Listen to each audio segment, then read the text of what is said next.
আমি কৃতজ্ঞ ছবির মতো এন্টারটেনমেন্ট যে প্রযোজনা সংস্থা, যে তারাই অ্যারেঞ্জমেন্টটা করতে পেরেছে এবং তোমরা শহর জুড়ে প্রমোশন কিংবা ইত্যাদি ইত্যাদি সবটাই দেখতে পাচ্ছ।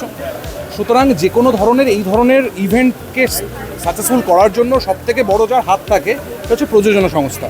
তো আমি প্রযোজনা সংস্থার কাছে কৃতজ্ঞ যে তারা নন্দনের মতো জায়গায় রবীন্দ্রসঙ্গীতের লঞ্চের এই যে ব্যবস্থাপনাটা করে উঠতে পেরেছেন আমাদের চাহিদা অনুযায়ী, তার জন্য আমি সত্যি কৃতজ্ঞ।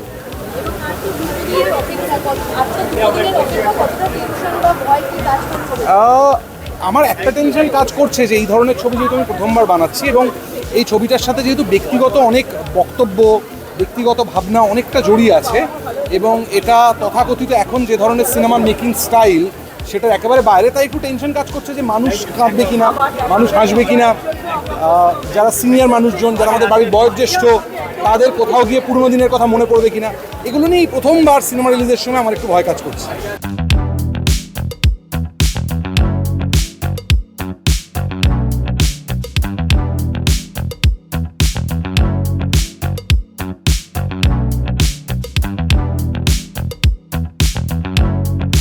রবীন্দ্রনাথের গান তোমার ছবিতে প্রথম ব্যবহার করলে, তোমাকে জিজ্ঞেস করবো তোমার কাছে রবীন্দ্রনাথ কি? আমার কাছে রবীন্দ্রনাথ একজন দার্শনিক যে তার বিভিন্ন লেখার মাধ্যম দিয়ে তার সময়টাকে শুধু ডিফাইন করেননি, একটা বৃহত্তর সময়কে ডিফাইন করেছেন, যেটা ভারতের নারী বলা যেতে পারে, বাংলা সভ্যতার নারী বলা যেতে পারে। সেটাকে উনি, ওই পালসটাকে উনি বুঝেছেন এবং উনি আমাদের যে মনন, অর্থাৎ শুধু মানুষের মনন নয়, এই প্রকৃতিতে থাকা অন্যান্য প্রাণী, তাদের যে মনন, সেটাকে একজন মানুষ হিসেবে, একজন মানবিক মানুষ হিসেবে কীভাবে দেখা উচিত সেটা আমাকে শিখিয়েছেন অন্তত। এবং সবথেকে বড় কথা, এই সমাজ জীবনে থাকতে গেলে প্রচুর কদাকার কুৎসিত বিভিন্ন ব্যাপারের সাথে সম্মুখীন হয়ে কীভাবে অবিচল থাকতে হয় সেটা উনি আমায় শিখিয়েছেন। এছাড়া ওনার শিল্প সৃষ্টি, যেগুলোর মাধ্যম দিয়ে উনি এগুলো শিখিয়েছেন, সেগুলো ইটসেলফ কালজয়ী। এবং আমার ছবিতে আজকে 2025-এ দাঁড়িয়ে রবীন্দ্রসঙ্গীতের ব্যবহার এবং সেই ব্যবহারটা শুনে তোমাদের ভালো লাগে, এটাই প্রমাণ করে যে রবীন্দ্রনাথের গান, রবীন্দ্রনাথ নিজে যেটা বলতেন সেটাই আমি আবার রিপিট করবো, যে কোনোদিন রবীন্দ্রনাথের নাটক না থাকতে পারে, বাংলা ভাষা না থাকতে পারে, কিন্তু রবীন্দ্রনাথের গান থেকে যাবে, ওটাকে বুঝতে পারবে না। দর্শককে এটাই বলবো যে যদি হাসতে চান, যদি ভালোবাসতে চান, 2.5 ঘন্টা নিখাদ, অন্য কিচ্ছু না।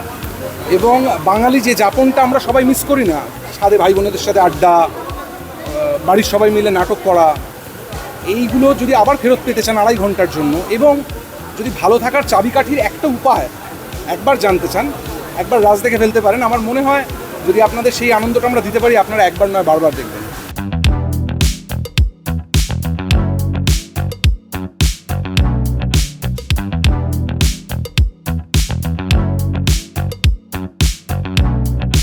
সত্যি খুব ইচ্ছে ছিল যে আমাদের মানে ইনিশিয়াল ডেজেই একটা কথা চলছিল যে যদি নন্দনে একটা গান করা যায়, এবং সেটা আমরা রবীন্দ্রসঙ্গীত করতে পারলাম, কারণ সামনেই রবীন্দ্র সদন। এটা আমার মনে হয়, মানে আমি তো সবসময় বলি রবীন্দ্র সদন আমার কাছে পীঠস্থান, তো সেখানে একটা রবীন্দ্রসঙ্গীত আমাদের লিপে লঞ্চ হয়েছে, আমি তো খুবই খুশি। এমনিও লিপে গান গাওয়ার সুযোগ বা লিপ দেওয়ার সুযোগ আজকের দিনে অনেক কম সিনেমার এমন গান আসে যেগুলো লিপসিং করার সুযোগ পাই আমরা। আমি ভাগ্যবান, এর আগে কয়েকবার পেয়েছি, কিন্তু এইটা খুব স্পেশাল, কারণ রবীন্দ্রসঙ্গীতে লিপ দেওয়া আমার এর আগে কোনো সিনেমার ক্ষেত্রে হয়নি, তো ডেফিনেটলি স্পেশাল। আর মনোজদার প্রথম প্লেব্যাক, সেটাতে লিপ দিচ্ছি, সেটাও খুব স্পেশাল। অবভিয়াসলি সারা জীবন মনোজদার মনে থাকবে যে প্রথম গানে কে লিপ দিয়েছিল। বাট আমি এই মুহূর্তে দাঁড়িয়ে, রাশের রিলিজ এতই কাছে এসে গেছে, 6ই জুন রিলিজ, মানে এই শুক্রবার দিন রিলিজ, তাই আমার মনে হয় যে আমাদের পুরো কনসেন্ট্রেশন এখন সিনেমা হলে মানুষকে নিয়ে আসতে পারা এবং সিনেমাটা দেখাতে পারা, তাদের ফিডব্যাক পাওয়া, তাদের কি মনে হচ্ছে, কেমন লাগছে জানতে পারা, এখন সম্পূর্ণ ওইটা কেন্দ্রিক। তার মাঝখানে দাঁড়িয়ে বলবো যে আমাদের সমস্ত গান রিলিজ হয়েছে, না একটা বাকি আছে, আমার লিপে আরেকটা গান আছে, এটা বাকি। প্লুটো মিউজিকের ইউটিউব চ্যানেলে আছে প্রত্যেকটা গান, এবং তার বাইরে যা যা মিউজিকের অ্যাপ আছে সব জায়গায় অ্যাভেলেবেল। প্লিজ শুনবেন, শুনে জানাবেন কেমন লাগলো। এইটা খুব স্পেশাল, অবভিয়াসলি এই গানটা খুব স্পেশাল। আমরা ওয়েট করে আছি ফিডব্যাকের জন্য।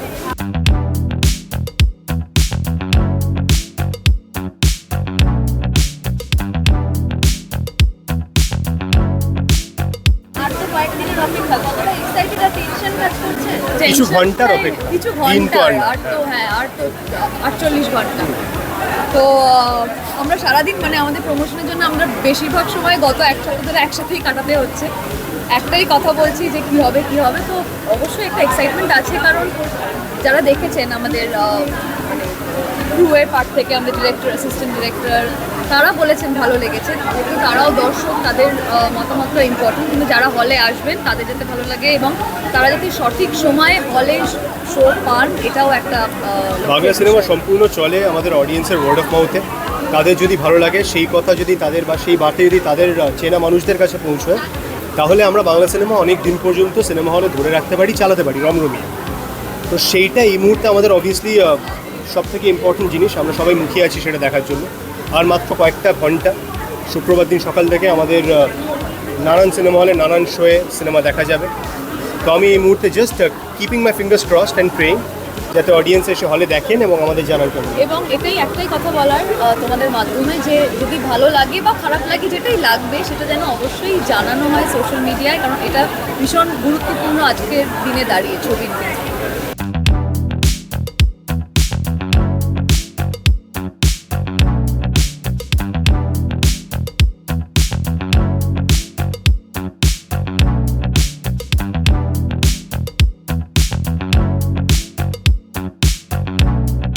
টলিউডের latest update, gossip and entertainment পেতে সাবস্ক্রাইব করুন শুধুমাত্র সিটি সিনেমা, আর ফলো করুন সিটি সিনেমার Instagram, Facebook, Twitter and ShareChat page.